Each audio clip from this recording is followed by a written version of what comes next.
With an impossibly thin proprietary coating, XS maximizes string life, repels corrosive elements, and projects a rich, lasting tone.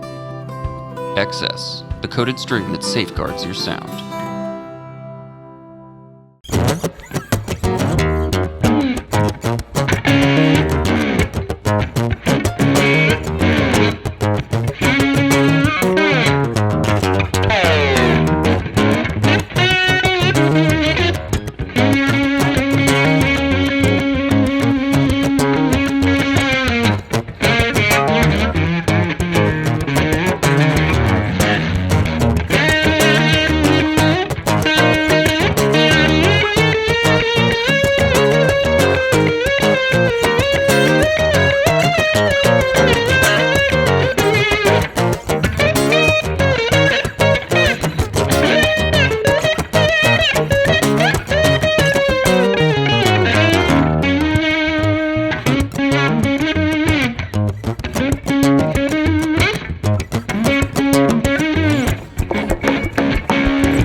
That was great.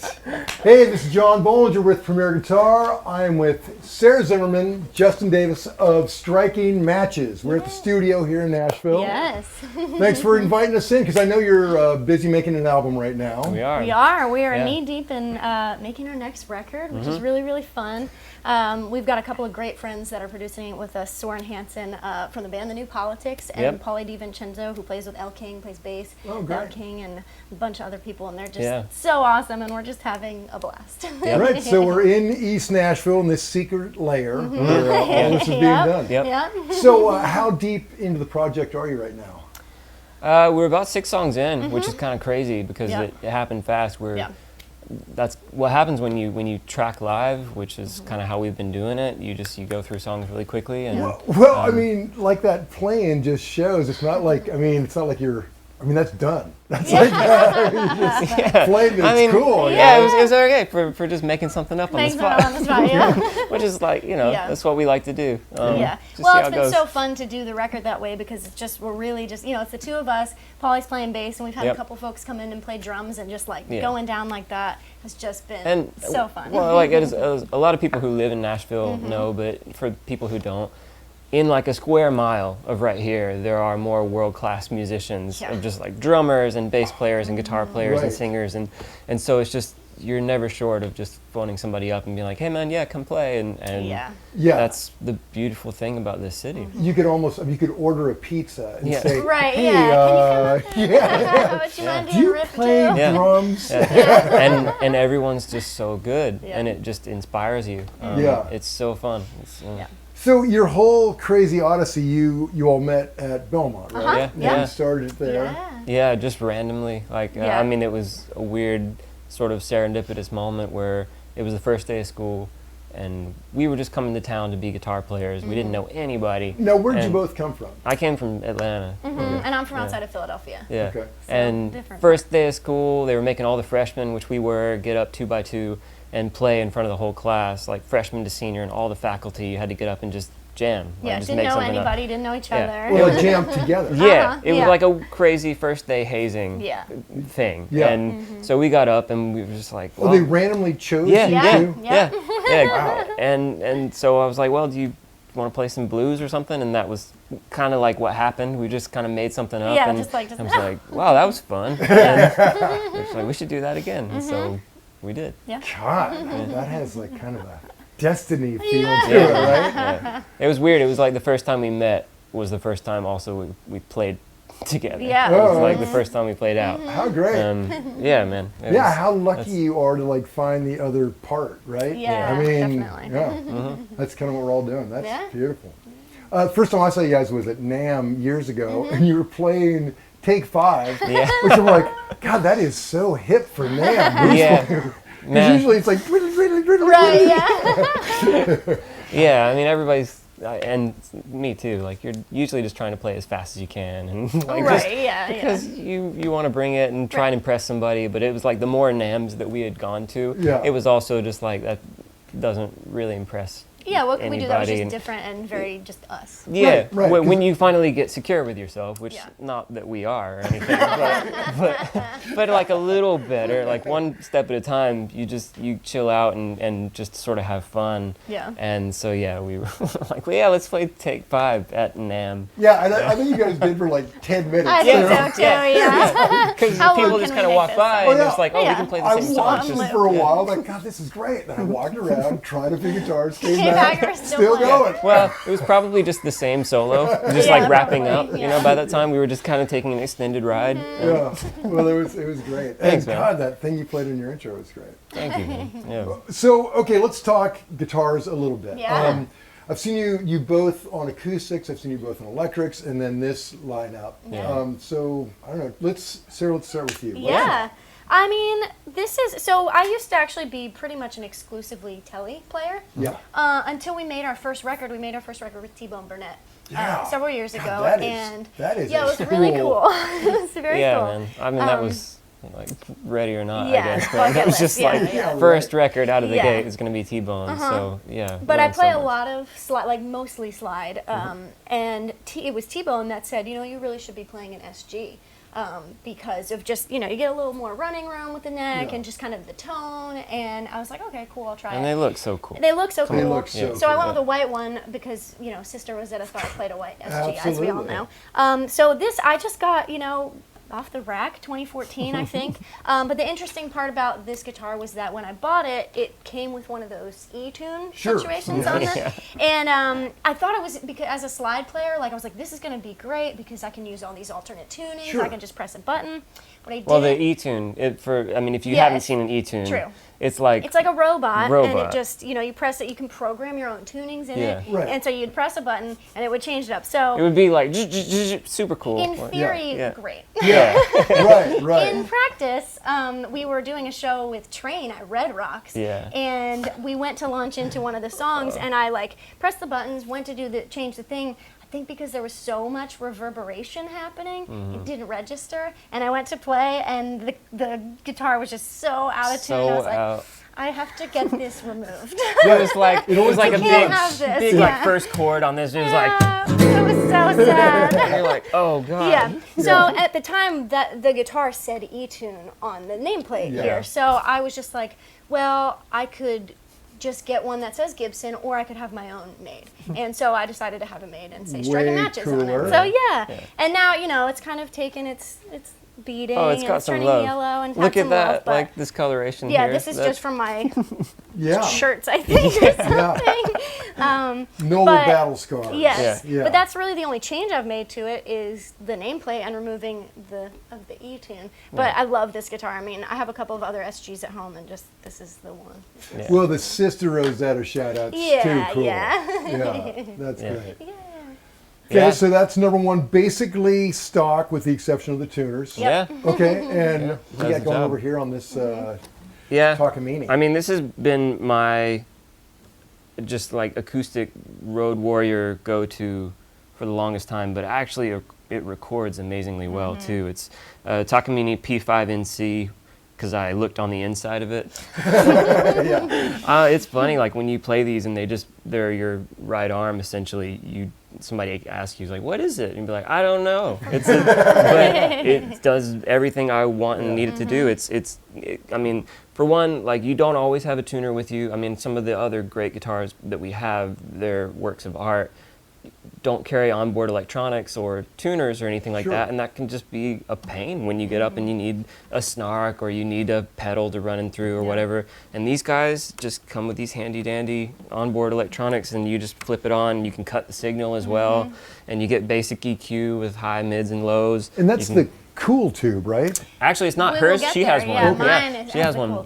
Which is that's cool that you know about that. I've got one. They're amazing. They're amazing.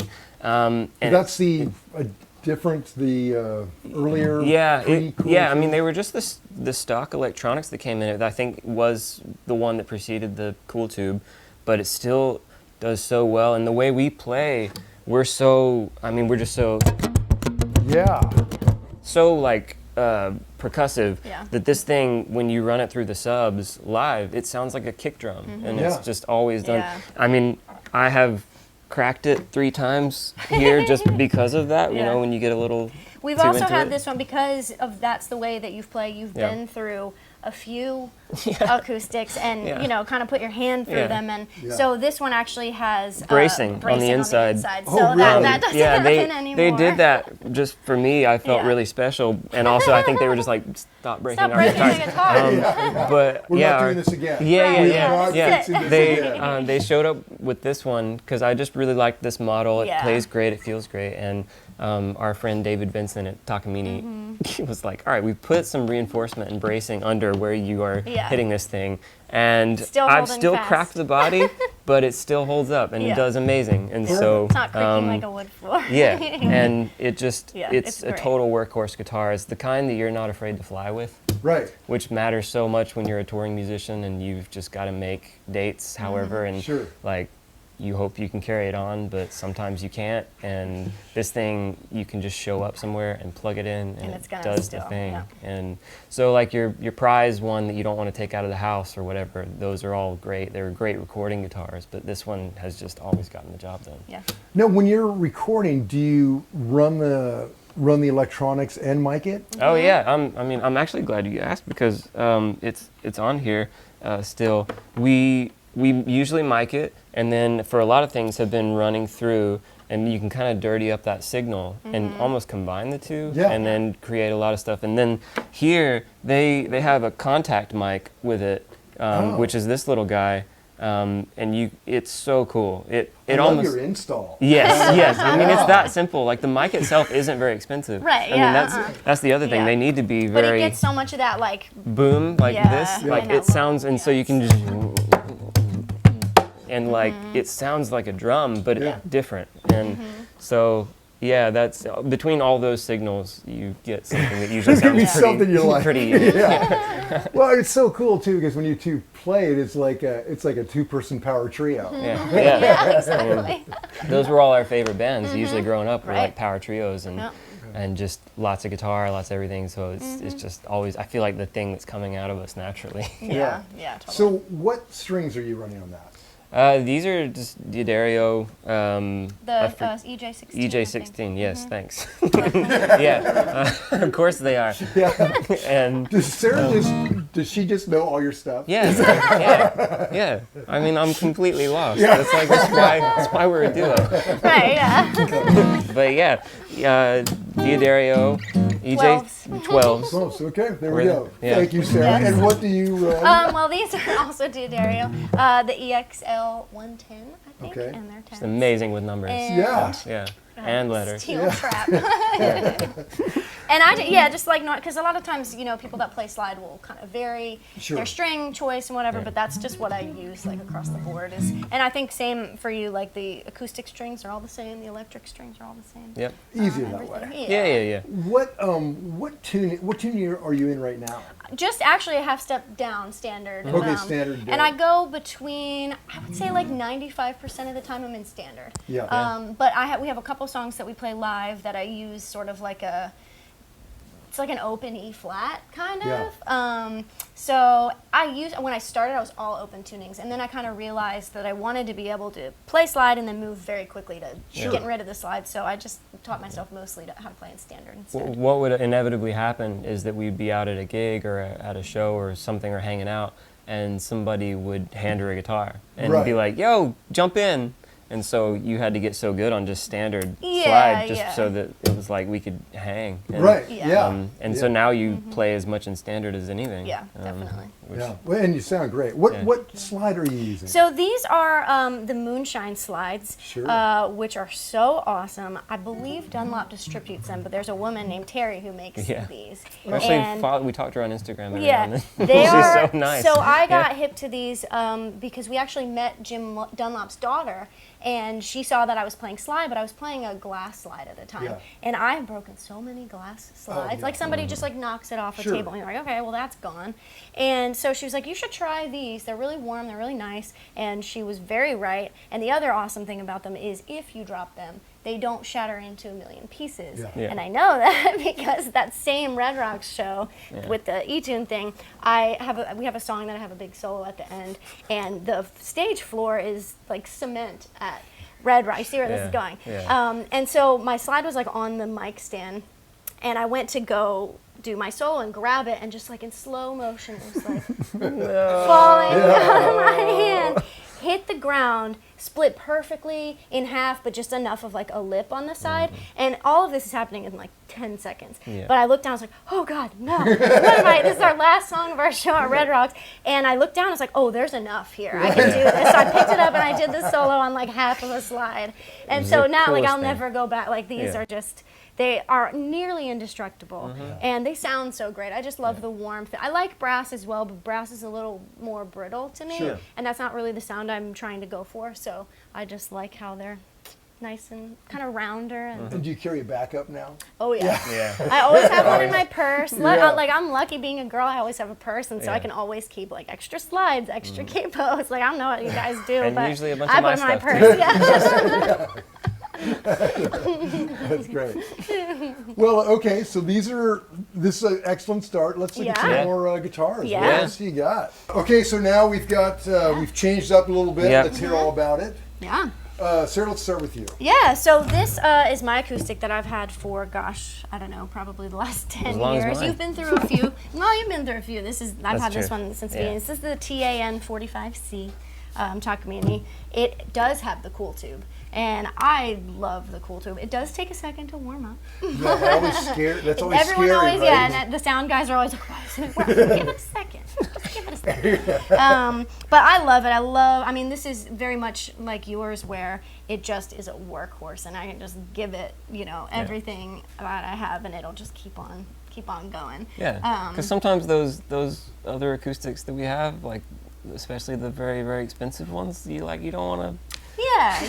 Yeah. Or I found about that too. It's like I've got my expensive gear that I don't play as often, and I'll take it to the studio, and it feels so awkward to me. Yeah, it's so like, weird. Yeah. Give me my cheap stuff. Right. Yeah. Well, and that was the other thing about making this record is we really want it to feel as much of like going from our live show to the record and having them be very much the same thing. And so we're trying to use mostly stuff that we use on stage, especially instrument-wise. Like everything that we've been playing on the record is something we do on stage. So, that's sort of a thing we're trying to achieve. And this guitar is, it's got its little wear and tear scratches. It's changed color a little bit, I think. This time if you look at it. But I just love it. It's just my other arm, I think. Yeah. Well, play that thing a little bit.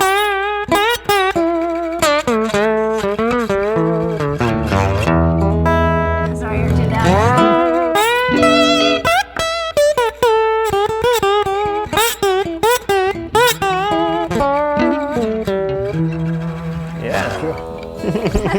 Fabulous. Love it. Okay.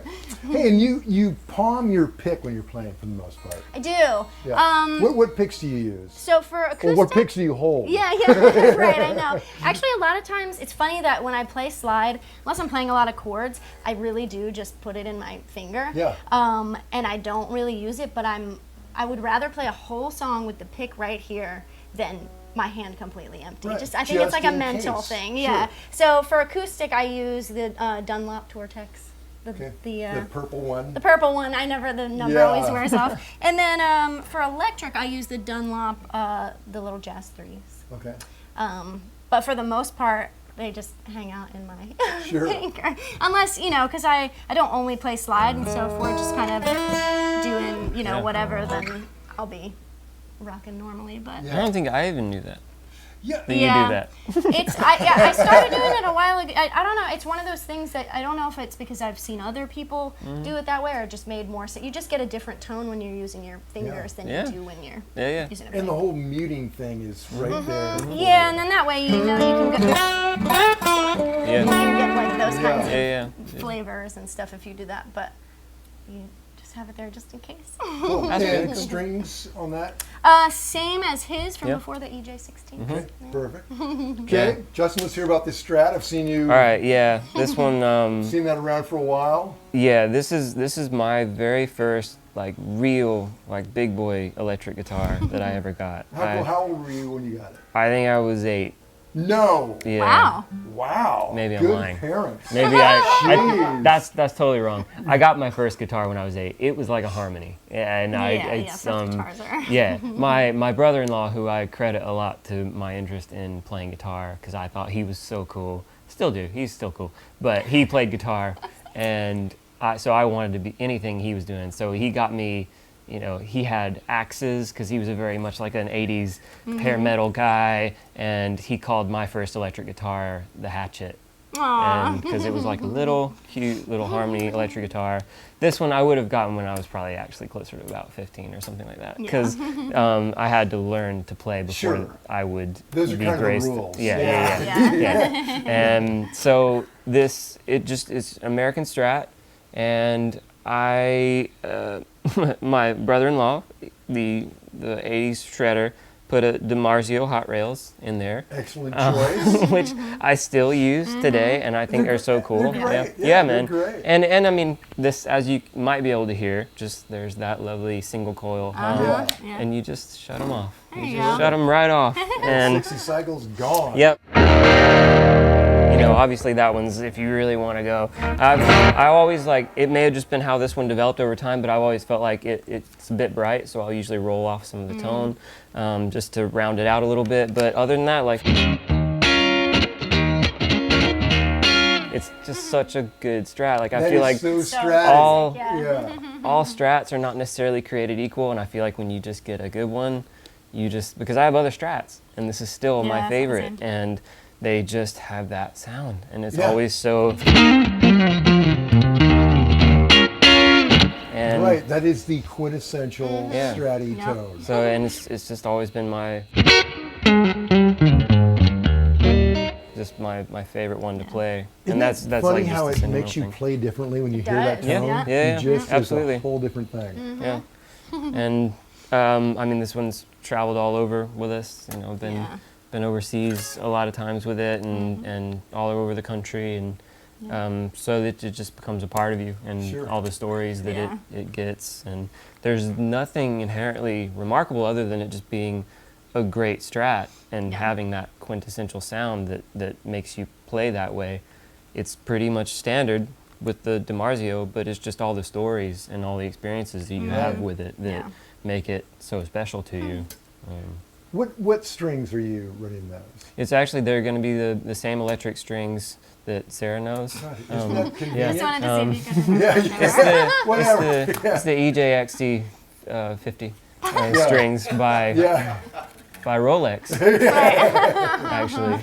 Hey, and when you play with a pick, what pick do you use? Yeah, all right. So, because you really burn with a pick, but you spend most of your time on your fingers. Yeah, so when I was a kid, I always would lose my picks, and so I just stopped playing with picks. And then I saw guitar players like Chet Atkins and Mark Knopfler and Lindsey Buckingham and just all that Jerry Reed and all these guys like were fingerstyle players. And I was like, oh man, you can do that. That's cool. And then so I just only played with my fingers. And even when you're not, you were probably about to say. Well, yeah, it just, when we started playing out, we would get too into it and too intense, and like, so I would tear all my nails off and stuff, and so I realized if we were going to be touring and playing night after night, I couldn't wait for my nails to grow back, and so I started putting on like a fake one on just my index nail, because I can use it as just how I want to pick. Right. but I can also kind of hold it almost like I have a pick. That's what I was going to say. When you play, it's like you're holding one, but you're not. That's And wild. so, do the fake nails ever come off? yeah. Yeah. Yeah, yeah, Sometimes it really, they'll just go flying into the yeah, crowd. It's like, oh, there's it really that. hurts too Yeah. sometimes because, They get caught and this under is like why I don't know that I recommend it to anybody. It works for me well enough, but yeah, when you're really getting into it, like towards the end of the show, and you're just kind of really not paying attention too much about technique, sometimes the back of the nail will get caught Oh, in yeah. the string, That and it's hurts just like, hearing it. Yeah. and that sucks. That just sucks. And so it doesn't happen often enough that I have to not do it, but just every now and then. Yeah. Someday maybe someone will catch one. Yeah, I feel bad. Sell Like on if eBay. they, it's like, and people are like, throw us a pick, and I'm like, Right, I I can't. can't. Hope I don't.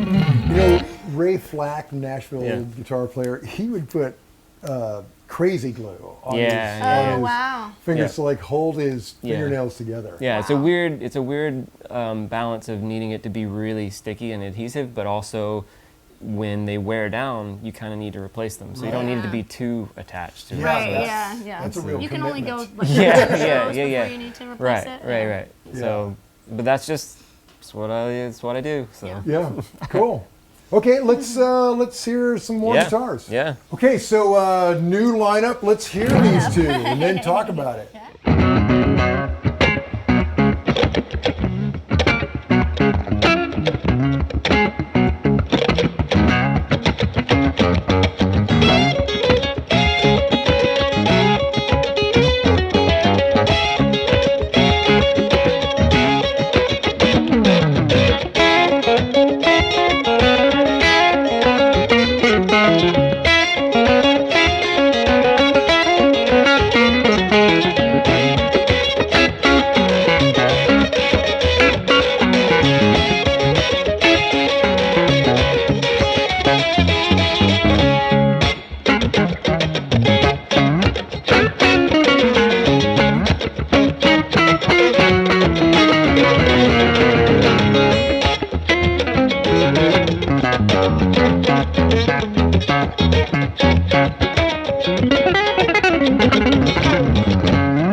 That was great. That was great. Okay, Sarah, let's start with you on this cool Takamine. So yeah, this is a Takamine mandolin.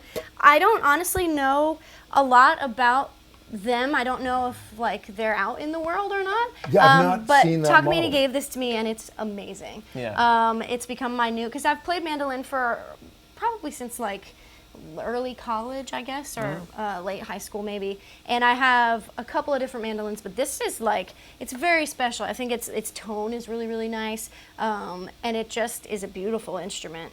And I love Takamine's electronics to me are great, as we were talking before, and so this thing sounds so great plugged in. Like even I run it through an amp because I think that is just, Sure. it gives it a little grit, and it's really, really cool, and I love it. Yeah, it's cool with that grit on it. It really works, particularly in this context, Yeah. because it's just, I don't know. I love that unorthodox approach. Yeah, Very well, and I cool. think that was another T-Bone thing when we were making our first record. We had 2 songs on there that I played mandolin on. He was like, "Let's run it through an amp." I was like, "That's cool." Yeah. And so that's what we've been doing on this record too. Oh, very Yeah. cool. Okay, love it. Let's hear about this 335. Yeah, it's I've always loved these guitars. I just had always looked up to so many blues players. B.B. King was my first concert, and just anytime I saw a big hollow-bodied Gibson guitar, I Sure. just wanted one, and Yeah. really never could have one until maybe 5 or 6 years back, and then ever since then it was just I couldn't stop playing it, and I just think it's such the compliment to having a single-coiled instrument like a Strat. You just got to have this to like balance it out, and it's been my favorite thing to walk out during sound check or whatever and just play a giant just like E chord. It's just they sound so big and so warm that they just inspire you. You feel incredible with them, and they like people know them. I just feel like it's you got to have one of these. Like you got to Yeah. have this or an SG or something like that, because they just do what they do so well. Mm-hmm. Right. And that's the Yeah. thing. Like when people say if it's Gibson or Fender or whatever, it's like you kind of, if you can help it, try to get both, because they're like tools. Like You it's need Yeah, one of tools in your everything. sort of toolbox, kind of yeah. being like, do you want like a hammer or a screwdriver? It's like kinda, Yeah, right. kind of want both, because they do what they do Yeah. really, really well. Right. Right.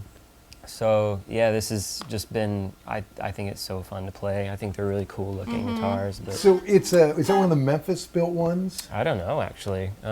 This one was really, Obviously, it says the year I on was it. really lucky to be gifted this one, and I just didn't ask any questions. Yeah. I was just like, thank you. Just took it before they yeah, changed yeah, the yeah. line. Yeah, and then I loved it. So it was when, because Gibson's moved around in Nashville now. It was when they were still over in their older building Sure. on Charlotte or Church or whatever it Yeah. is Yeah. in Nashville. Now they've got a crazy cool Amazing setup. space. Yeah. And Yeah. have you seen that place Yeah. yet? Yeah. The new The showroom? garage, It's yeah. awesome. So cool. Which I think is great for them, because we've been in Nashville long enough when they had the showroom at the Opry Mills yeah. Mall. Right. Man, that was so cool.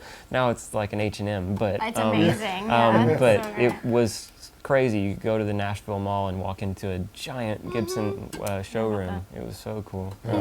So Yeah. all stock, Yeah. and apparently Yeah. you've never cleaned it. I've never cleaned it. Yeah, no. I'm just Legs gonna really kind make that of, I'm just gonna apparent. kind of see where it goes. Yeah, I Yeah. mean, this is gross. That's gross. Yeah, that's I should have definitely, cleaned that out before this. that's definitely from the last show. That's Yeah. that's sweat. Yeah.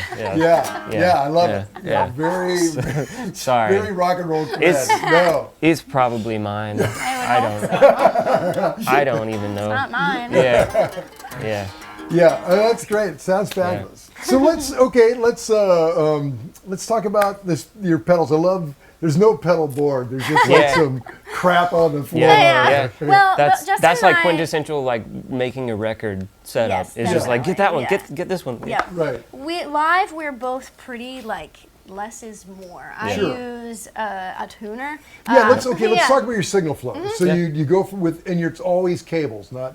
Yeah, all cables. Yeah. So Yeah. a cable into the Boss Yep. tried and true Yep. TD3 tuner. Okay. Yep. And then I have an OCD full tone for my drive, and then this happy little fellow right happy there. little guy. Yeah. There we go. And then I use a micro pog on a few things.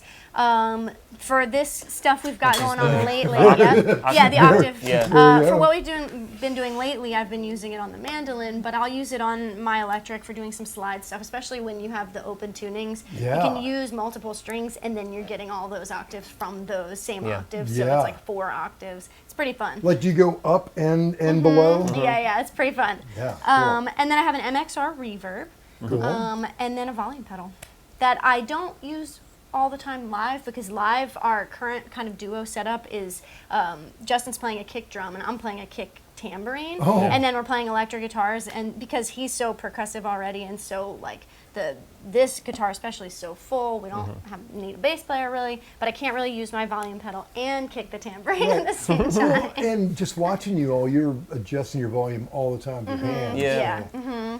Yeah, I mean that's the thing. It's like I always respect people who are very geeky and get into pedals. I think it's people who are very good at it. It's impressive, and It's like a dance. yeah, sometimes they can be a crutch, but that's like with anything. Right. Sure, But yeah. with us, I think because I grew up playing in my bedroom, and it was always just whatever, just give me sound. Yeah. Usually it's just like just plug straight in and turn the Yeah. amp up really loud. Yeah. And that still kind of works a lot. Yeah. So I usually run through a Fender Hot Rod, and I love the sound when you turn it up loud, and Yeah. then I use You mean like a hot rod amp? Hot Rod amp. Like what is your main one? Like they have the DeVille or the Yeah, Yours the is DeVille. yeah. the Yeah. 112. Yep, yeah, and it's great. Yeah, that's a great amp. Yeah, it's really easy to make it break up because Yeah. it's not too big, but it's also you can play it in any size place, and Yeah. it's also a lesson that we learned quickly is like if we were touring and you needed to do backline, you really needed to not be very fussy about your amps, Right. Sure. because if Yeah. you were in a random town that had a rental company, you're probably going to have a lot of the basics. Basics. Yeah. Maybe not really specific stuff. Sure. So it was like if you wanted to make sure that you could get the thing that you were used to playing, then get happy with something that's pretty ubiquitous and Sure. And so that was the thing. Like I got really happy with something like a hot rod, or we can just make something like that work. And So on the road, it's the hot rod for you. Yep. But what are you all running through right now? yeah. So back here, we have a Blues Junior, which I play on the road. Love the Blues Junior. Mine good. is, I did mod the speaker, so I have a bigger speaker in there, but that's the only Like difference. a 12? Yeah. And it's a little angry, and it's a little heavy. When I picked it up after it got, I was like, oh, now it's heavy. I play this because I liked it light, but that's okay. So we're using a Blues Junior and a Vibrolux. Yeah. And I think I'm playing more through the Blues Junior, but it kind of just depends on what we're going for the song. Yeah. But it's really back and forth between those two. And then we have there's one of those tiny little orange amps that we're sometimes running me through as well to just get another like funky kind of like gritty, angry signal. It's pretty fun. They sound great. Yeah. Throw a little bit of reverb on those things. Yeah, They're so so great. cool, and they look amazing. Isn't that great? I love the whole, like, there's no, like, cork sniffing here. It's just, like, down and dirty. Yeah. You know, go to any music store, find it. Do you remember what kind of speaker you put in your, like, what? It's been like, I feel like I Is it a probably Gator put speaker? Is that a thing? maybe I put it. It's been like 8 years. Since Something I put heavy. it. Yeah. Soren was telling me something about one of the amps. Oh, yeah. Soren, what did you what were you say gonna say? about the amp? Oh yeah, we're running through the aux. That's right, I totally forgot which about that. some of you guys might know about. Yeah, right over there. About the aux. UA. Sarah was running through the aux. I think I was running through the Vibrolux, the Fender Vibrolux, and those things are so cool. When you're pretty just cool. trying to find a sound, trying to find the guitar, Right.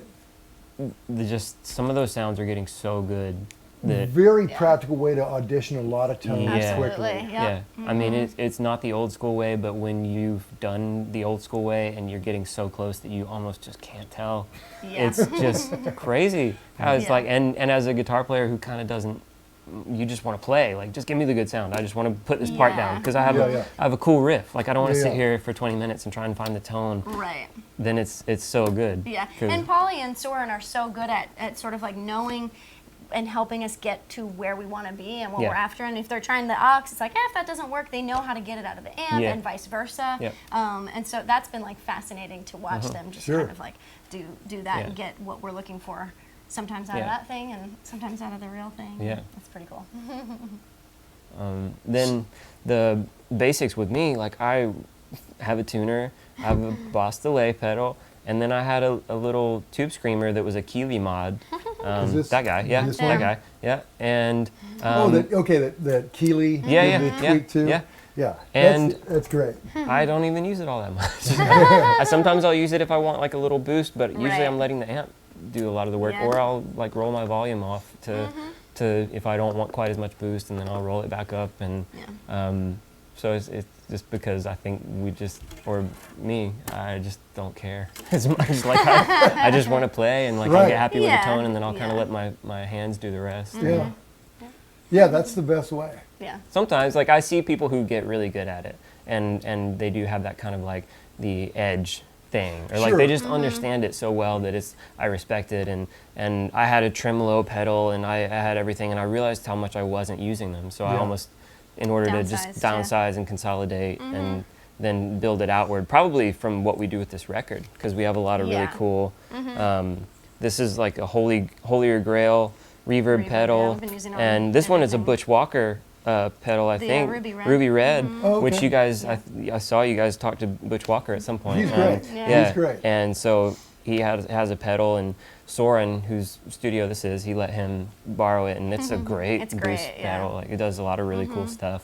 Yeah. So yeah, man, we'll probably build out the new pedal board from what we do on this record. Well, that's the cool thing about being your own artist too. You Yeah. don't, like, if you're a side person, you have to Yeah. tailor your tone to Right. whatever Totally. the singer wants. Yeah. Yeah. You can do whatever you want. Yeah, man. Yeah. No, whoever is with us has to tailor theirs. Yeah, exactly. Yeah. Yeah. Usually it's like we have one requirement. It's like it's just got to be loud. Yeah. That's kind of it. Right. Yeah. In time, in tune. that Yeah. helps. That's If good at too. all possible, man. Just in tune is preferable. Yeah.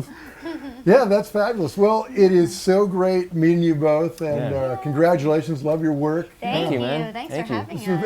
any final plugs, any tour things coming up? Yeah, I We'll be mean, on tour in the fall. Yeah. Doing a bunch of dates All around over. the All US. over. Good, I States. bet after Yeah. the Yeah, COVID the year year. off. Yeah. yeah, we're so ready. ready.